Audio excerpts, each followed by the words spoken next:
Hoy en Inglaterra. Bueno, vamos a hablar un poquito de economía y un debate muy intenso respecto a lo que está pasando en materia fiscal. Daniel Artana, con quien hablábamos el otro día, de Fiel dijo, bueno, así como enfrentaron decididamente la cuestión fiscal, ahora van a tener que enfrentar la cuestión cambiaria. Pero el gobierno dice, no hay nada que enfrentar, estamos bien, no vamos a introducir grandes cambios. Diego Giacomini es consultor económico, financiero, titular de la consultora Economía al Cuadrado y fue durante muchos años socio y amigo de Javier Milei, pero eso ya es historia pasada. ¿Cómo andás, Diego? Buen día.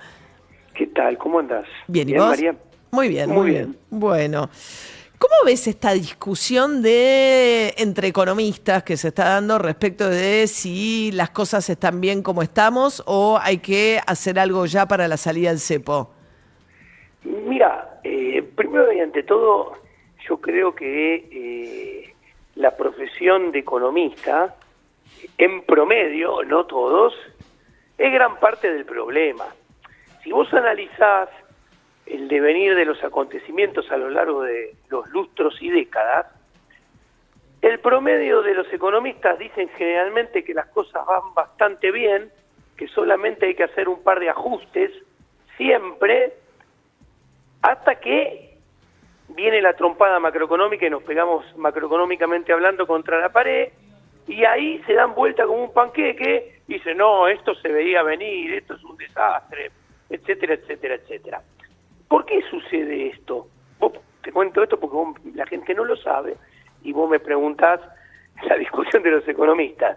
¿Qué sucede? A lo largo de toda la historia hay muchos economistas que dicen que venden consultoría económica, cuando en realidad venden algunos, no todos, repito, por un lado, información privilegiada y por el otro lado, venden la promesa que a sus clientes que tal vez llegan algún día a la función pública, entonces van a tener acceso al que lleva a cabo las políticas económicas. ¿Y qué sucede con este rulo? Es un rulo muy negativo. ¿Por qué?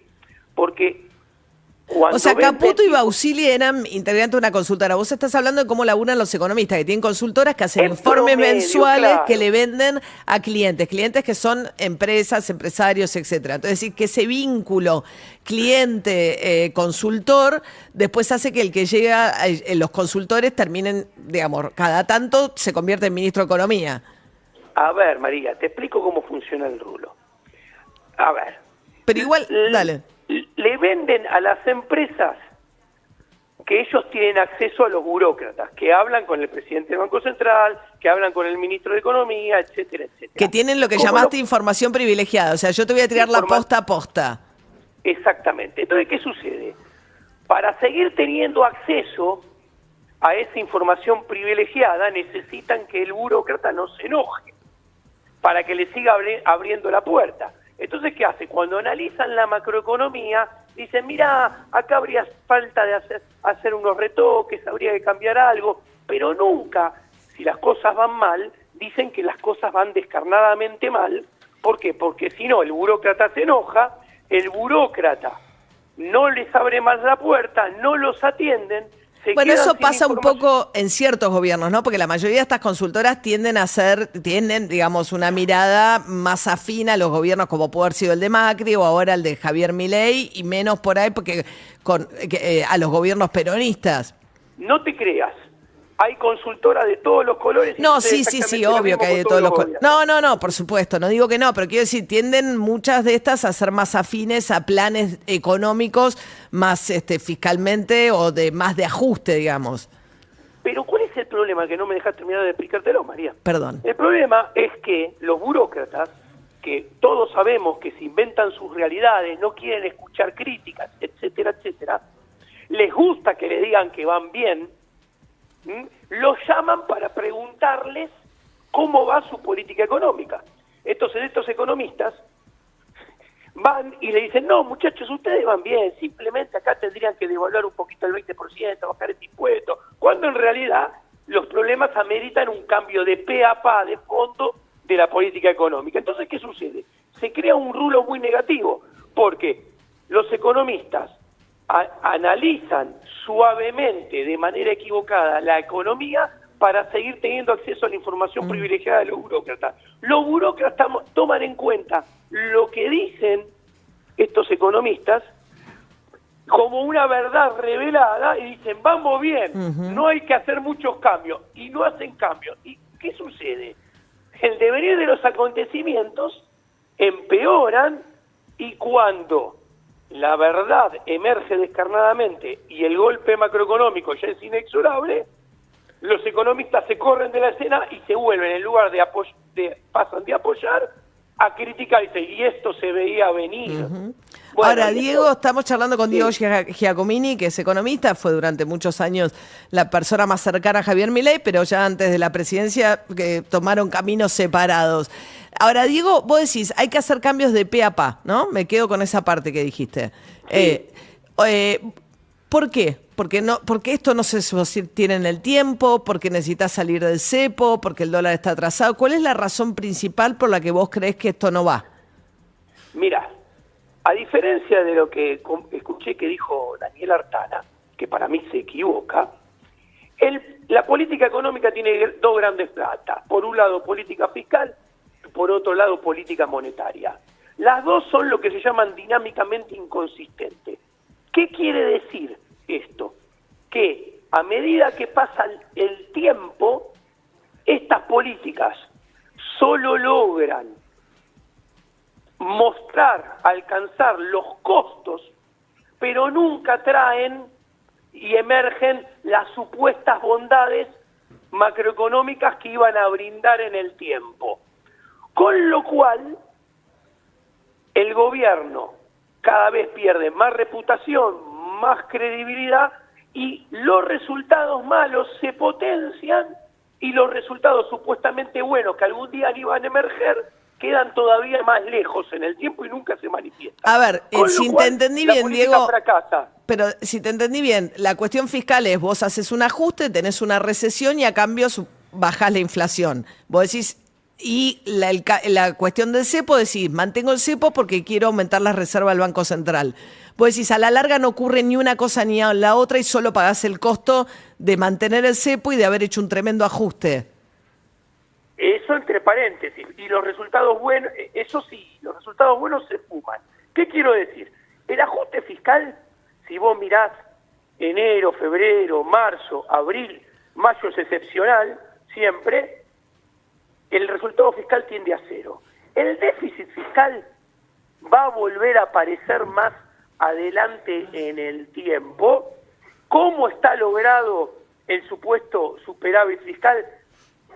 Es ficticio, no es sustentable, no es mantenible en el mediano y largo plazo, no el cortísimo plazo que está mirando el gobierno. Eso por un lado. ¿Y a dónde lo ves? Muy sencillo. Vos ves que los precios de los bonos vuelven a caer, vos ves que el riesgo país vuelve a aumentar, vos ves que la recaudación atada al nivel de actividad y la recaudación de IVA en la tendencia siguen cayendo en términos reales, con lo cual tiene cada vez menos ingreso. Del otro lado, vos ves que el impuesto país, que hace un año atrás era 1.6% de la recaudación, hoy es 6.6% de la recaudación. Y ese que dice que van a eliminar, con lo cual es raro, pues si estás tan dependiente del impuesto país para recaudar, es difícil eliminarlo.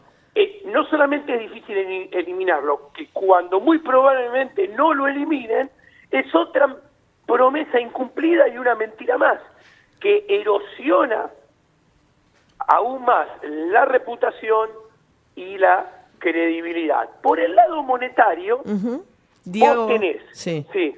No, estoy diciendo, iba a decir, estamos hablando con Diego Giacomini, que es economista. Decime, ¿del lado monetario? Por el lado monetario, vos tenés un gobierno que en el último mes no le liquidaron nada, redondeando, que no acumuló ni una reserva, un gobierno que miente y que en los últimos 2 meses, mayo, junio, aumentó la oferta de base monetaria 41%, aumentaron los billetes y monedas en la calle 30%, aumentó la oferta monetaria de M2 26%, un gobierno que te dice desde el comienzo que la emisión monetaria iba a ser cero, y ahora te promete que va a empezar a ser cero cuando es imposible. Entonces, ¿esto qué te hace? Esto que acabo de mencionar, te sube el tipo de cambio. Y el tipo de cambio recién ahora empezó a subir. ¿Por qué? Toda esta emisión todavía no hizo efecto y van a seguir emitiendo. Con lo cual, la suba del tipo de cambio más adelante se va a trasladar, muy probablemente, como el mismo presidente lo explica. Lo que pasa que esa explicación no se la pone encima de sus hombros, que primero o después va a aumentar la inflación mayorista. ¿Por qué? Porque no hay dólares oficiales para nadie. Entonces los importadores importan al contado con liqui.